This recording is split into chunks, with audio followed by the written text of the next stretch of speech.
See how the acceleration out the corners. Nice. Woo!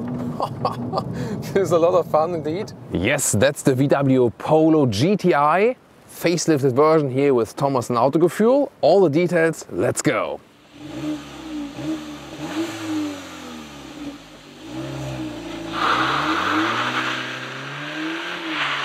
New headlamp design here with this dual signature and also the red stripe for the GTI, stronger lower part, and here also with honeycomb style then. Headlamps now come standard with the Matrix LED IQ light, otherwise an option for the Polo. The GTI gets it at standard. And you've also seen it, here the fog lamps in the lower end. The length is at 4.7 meters or 160 inches, and whereas a base Polo would even start with 14-inch wheels, here the GTI either 17 or optional 18-inch wheels. These are the optional 18-inch wheels.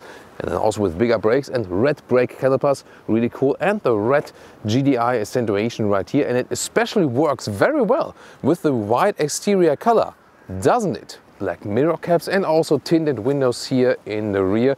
Overall, a very cool, sporty styling, isn't it? In the rear, tail lamps here, new design, horizontally stretched with this extended area. This gives more width to the vehicle. Then again, the red GTI logo and rear exhaust tips. So once again, clean, sporty, very consistent, like that. What about you? And this thing here goes 240 kilometers an hour or 150 miles per hour maximum speed. But of course, it would take time to reach that. We will try today on the German motorway on the Autobahn. Whereas the normal Polo only gets the 3-cylinder, 1-liter engine, here the GTI exclusively gets the 2-liter 4-cylinder. Now with 207 horsepower, 7 horsepower more than before, and acceleration here goes from 6.7 to 6.5. Only available with the 7-speed dual clutch transmission. Car key looks like this, a classic one, but I think this one is better than the new high gloss ones of the Golf. Door closing sound. No, from the Golf is definitely better. Not too good, right? Inside of the doors, this is hardpack. For a base Polo it would be okay, but then for the GTI at 30,000 euros, okay. But then again, they can't change it just for the GTI, that's the thing. Soft touch at least here for your elbow. And here we also have red accentuations. You do not have to go for this one, but of course, in a way, with the red accentuations on the outside, it's kind of a cool combination. And then also these special sport seats here for the Polo with the houndstooth in the middle part, Karo we would say in Germany, red contrast stitches here on the outside. And these sport seats also have more bolstering here and also in that shoulder part, especially here, look at that.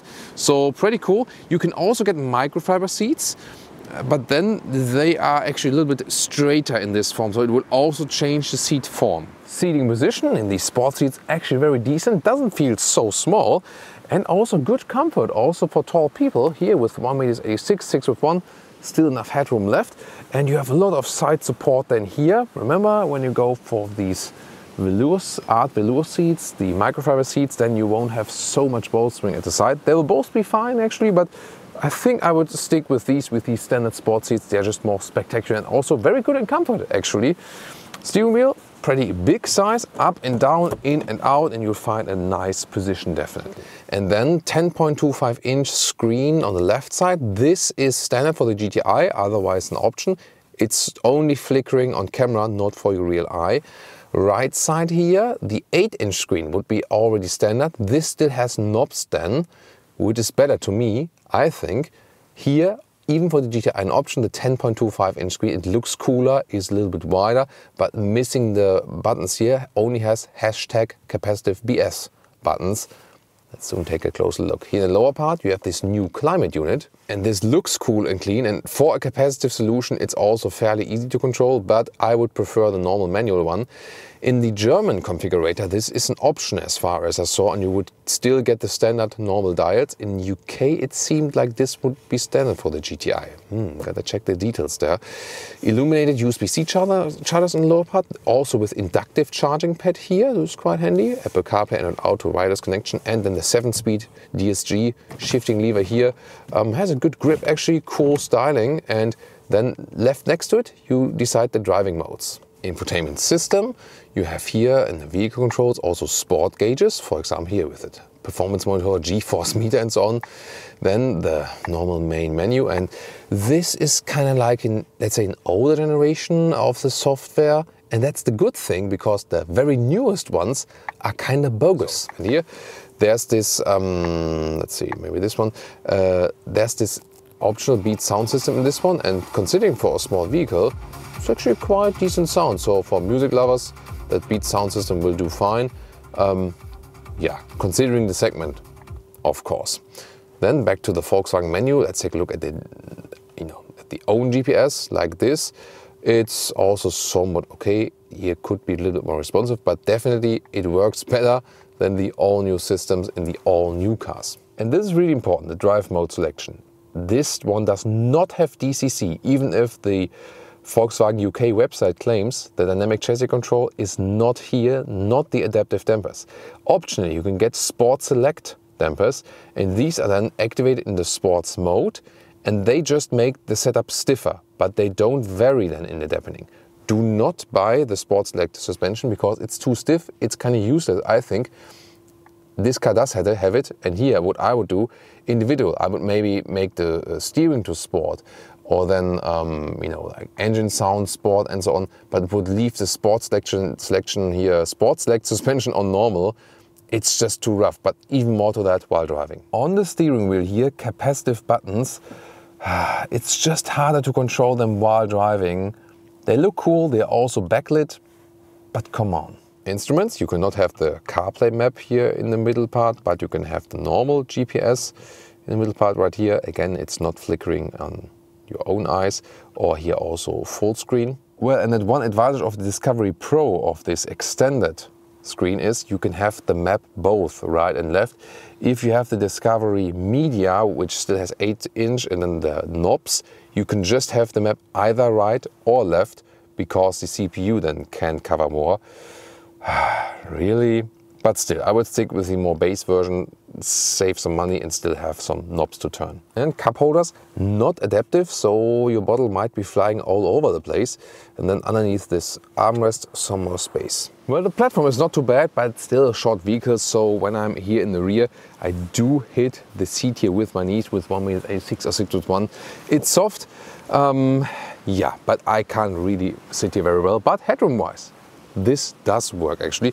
The seating itself is actually quite cool, and also that we have the same sporty design like in the front here, with the caro structure as we say in Germany, or a houndstooth it is then, right? In the middle part you cannot fold out anything. In the middle part you can actually also sit. It's a little bit stiffer then, but it's actually quite okay. But mainly the outside seats and knee room rise, it does not work at all. Yeah, you just have to be a little bit smaller here, and now you also have 2 USB-C charger. Nice detail, they're also illuminated. Trunk here with the folding logo that also houses the rear view camera to protect it against dirt. And then here we go, the length is about 65 centimeters or 26 inches, and the width, let's see here, you can score that meter or 40 inches. So actually well usable. Beneath here there is nothing much more actually. You can see there's the battery to access actually, and you can fold the seats already, for example, from here and then push it all the way through. Welcome to Thomas's Active Driving Lounge with the Polo GTI facelift, and we put it here to the sports mode. Then the RPMs go higher. Oh, shifting also changes. Shifting down earlier, shifting up later. Here also with the Sport Select dampers, that means now they are stiffer. You can also individualize that you're in a sport mode but don't have the stiff dampers. But now let's put it all to the sportiest setup possible. Rolling start, 40 kilometers an hour, German Autobahn, let's go.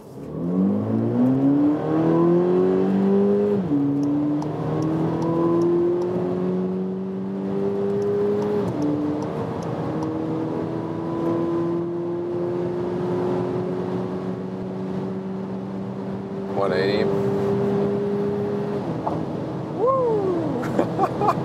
12 kilometers an hour, 125 miles an hour. And this goes even faster. What is this? Whoa, it's really windy today. We have to be careful a little bit, but Wow, stiff suspension in here in the sports like dampers, 220. Woo! Yeah, goes a little bit faster, but this is Nürburgring Nordschleife experience here almost. Woo! No lane change here, 80-inch wheels. Whoa, and considering we have super high wind speeds today, stable here also motorway. Wow, great performance from these brakes. Now it helps that this car is super light in comparison to bigger sports cars and so on. I can decelerate very, very well. These brakes here are very sensitive, so just push them very gently because it hammers all the way. Oh, in the front there's a Polo, you know, there's not the facelift that you can see, where it's even previous generation, I think, yeah, where the tail lamps are not like horizontal. This is, I don't know, engine failure of a T6 or whatever. Yeah, seems like that. Not the best advertising for Volkswagen in this review, definitely, as for this case. But here, the Polo GTI, well, this is a lot of fun. Here now in the tunnel, you can see of the red gauges, a little bit of ambient lighting here also in the middle console. That's also pretty neat. And, well, let's listen to the sound. I mean, I think it's more on the inside, but let's find out.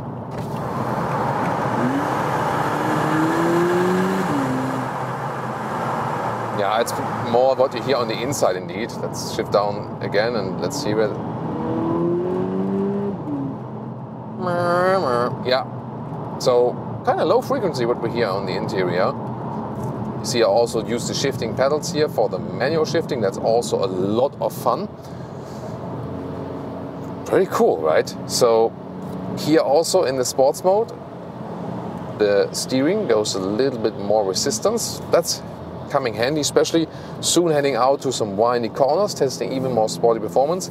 If you drive rather slowly, by the way, or cruise control motorway, you can score some fuel economy consumption figures like 6 to 7 liters or more kilometers, 35 mpg US, 45 mpg UK. But that goes higher, of course, when you really floor that out. It is the thing, the small engines, high horsepower tune, it's never good for fuel economy. And here, yeah, even a little bit more punch. You know, that acceleration figure changed now to 6.5 seconds instead of 6.7 before the facelift. So yeah, a little bit more horsepower, a little bit more torque. And yeah, we can use that. We also have this performance monitor here in the middle part.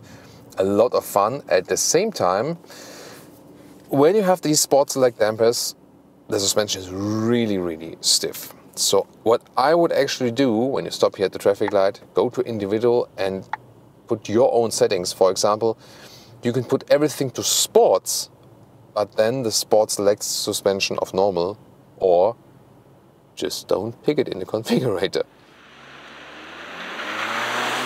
Let's take a short look here, normal driving mode. You can always select it here down there. That's okay. Maybe steering wheel select would be cool. It would be possible actually with this setup. Yeah, but they didn't implement it. As for this one, here we can set the cruise control. This has been updated as well. Capacitive buttons to control while driving, not that good actually, but the Polo now gets the full travel assist, and that means you can have the cruise control but also the lane keeping assist at the same time. There it is, and then you can see the car is being kept in the lane, supposed to keep your hands on the steering wheel, but you see it's still... Someone left the lights on here, interesting. That looks weird, right? Was it before in the first tunnel part? There we go. Yeah, about that. So let's go back to the sport mode, and now 80 kilometers now when we're already at speed. Let's go.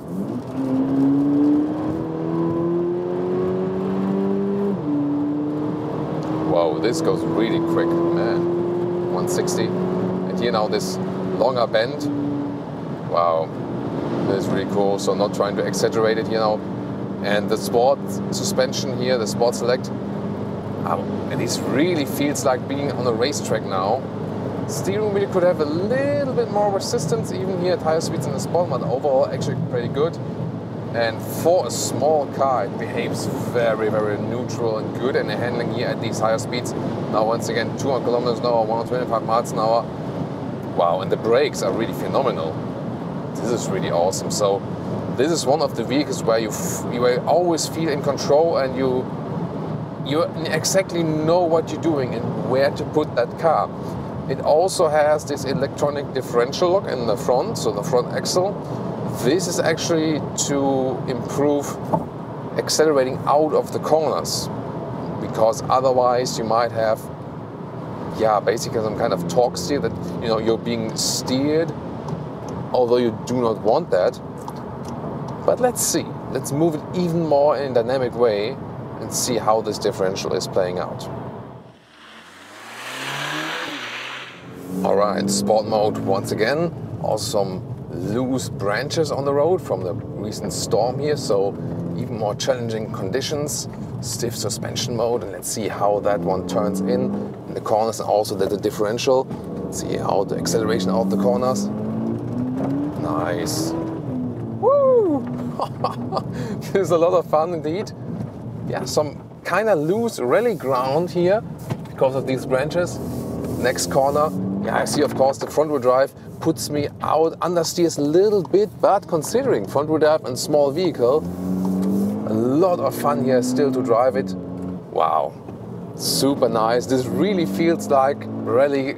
Wow. I mean, this is the proof that you don't have to buy the most expensive car and still you can have so much fun. This is what the Polo GTI is all about actually. Yeah, of course, rear wheel drive would get me better out of the corners. Here, the differential lock, you know, rather controls it that I don't have too much understeer actually. Yeah, but still considering the price and also the size of the vehicle here, so much fun to put that small light vehicle in every single new corner. Great. What about the Hyundai i20N? We already have one video of that, and we can also deliver in the driving review if you like. And of course, when you want to see the normal Polo facelift, like a Polo R line for example, tune in here.